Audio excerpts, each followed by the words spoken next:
So ఎవరు గెలిస్తే బాగుంటది అనుకుంటున్నారు? జగన్మోహన్ రెడ్డి గారికి గెలిస్తేనే బాగుంటుందండి. అది ఎందుకని సార్ జగన్మోహన్ రెడ్డి గారు? ఎందుకంటేనండి ప్రతి ఒక్కరికి కూడా మరి అనేక రకమైన సంక్షేమ పథకాలు, అమ్మఒడి, రైతు భరోసా, మత్స్యకారులు మేడం మేము. మత్స్యకారులు అంటే మేము సముద్రం మీద వెళ్తాం. ఈ వెళ్ళటం వల్ల ఏం చెప్తాంటే ఆ సముద్ర కిరణాలు పడి త్వరగా చూపు కోల్పోతాం. ఆ చూపు కోల్పోతామని చెప్పి మత్స్యకారులందరికీ మాకు 50 ఏళ్లకే పెన్షన్ ఏర్పాటు చేసాడు మహానుభావుడు. మత్స్యకారులకండి, మత్స్యకారులకి 50 ఏళ్ల నుంచి వాళ్ళకి పెన్షన్. మరి అనేక రకం ఒకటి కాదు కదండి, అనేక రకమైన సంక్షేమ పథకాలు జనాలకి. మరి జనాల్ని మోసం చేసి పరిపాలిస్తున్నారు, సైకో లాగా చేస్తున్నారు అంటున్నారు కదా మరి. ఏమంటే అలాగా సైకో గీకో అని ఇప్పుడు ఏ ప్రభుత్వమైనా వచ్చి ఏం చేయాలో చెప్పాలి తప్ప సైకో గీకో అంటే ఎవరో ఇప్పుడు మీరు వచ్చారనుకోండి, ఎవరికి ఏం చేస్తానో చెప్పాలి తప్ప పలానా పని చేస్తానని చెప్పాలి తప్ప అవతల ముఖ్యమంత్రి సైకో గీకో అంటే అది మంచి పద్ధతి కాదు కదా. సైకో ఏంటి సైకో ఈ పరిపాలన అంత బాగుంటే ఇప్పుడు మీరు ఒకటి ఆలోచించండి. ఇప్పుడు మీకు ఎలా అనిపిస్తుంది, మీకు రాష్ట్రంలో ఇప్పుడు ఇలా ఇంచుమించు 65 లక్షల మంది జనాభాకి పెన్షన్, సుమారు 2000 కోట్లు పైనే, ఒక నెలకు 2000 కోట్లు.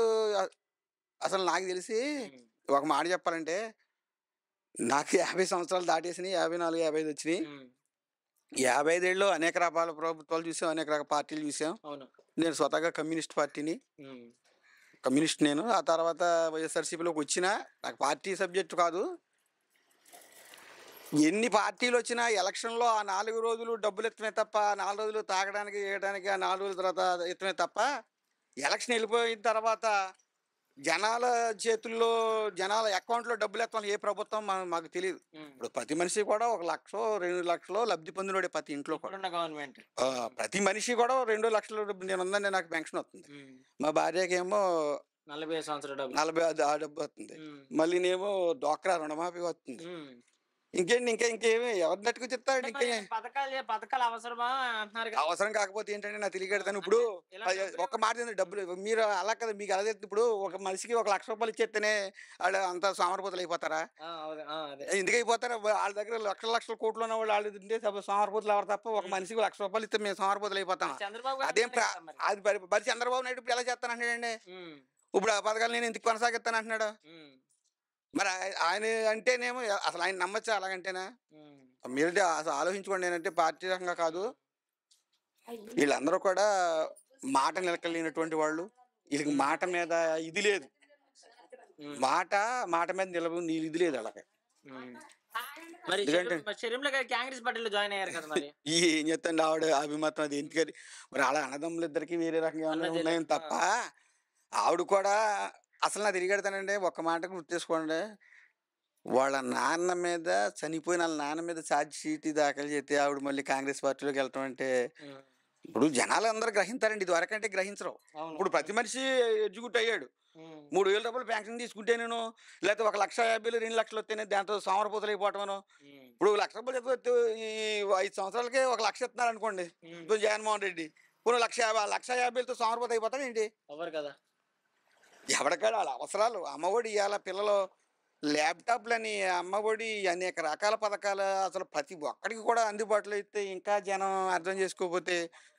కానీ ఖచ్చితంగా మరి జగన్మోహన్ రెడ్డి ప్రభుత్వం తప్ప, లేకపోతే వీళ్ళందరూ పేర్లు ఇప్పుడు ఈ పవన్ కళ్యాణ్ ఉందండి, సినిమా స్టార్గా చూడగలుగుతారు తప్ప రాజకీయాలకు పనికిరారండి వీళ్ళు.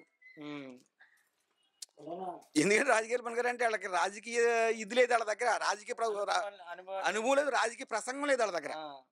ఎందుకు లేదంటే ఏంటంటే గుడ్లు ఇస్తాను, సొక్కాలు ఇచ్చి కొడతాను అంటున్నారు. మరి అలా కూడా అయ్యేంటి అలాగంటే అలాగే నేను వస్తాను, నేనేం చేస్తాను ప్రజలకి అది చెప్పి రావాలి, అలా చెప్పి రావాలంటారు.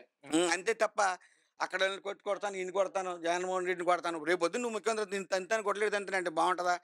ఇప్పుడు ఈయన వాళ్ళ అన్న కాంగ్రెస్ రాజ్యసభ సభ్యుడు చేశాడు, ఆయన చేశాడు కదా, అదే కాంగ్రెస్ని గొడవలు తంతానన్నాడు ఈయన. అంటే మరి బీజేపీని తిట్టాడు.